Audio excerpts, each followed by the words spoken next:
What's up, guys? This is my 2010 Mirraco Gambino update. I'm running Sputnik Skyline bars, 8-inch rise, high-rated recession stem, stolen bar ends, you can see those, Eastern headset, Eastern Hawkeye fork, Animal GLH R tire on the front, Premium Light V2 front rim, G-Sport Plague,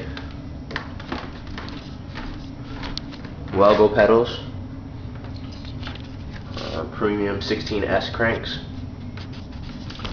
Shadow bottom bearing, another G-Sport Plague, and ASMR tire in the back.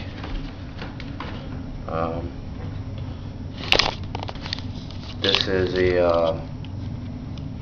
my KMC chain at the hollow chain. I have my Rocky Balboa sprocket and my Demolition back wheel laced to Primo 7005 rim, and this is how the hub sounds.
Yeah, that's it, and there's my Primo rim. And if you're wondering why you can't find a polished Demolition Anorexia hub, is it because they don't exist? That's custom. So yeah, bye. Oh, and my We the People Justice seat. Yeah, thanks, pretty comfy. Alright. And my Animal Edwin grips with no flanges, because I cut them off. Yeah, so that's my bike.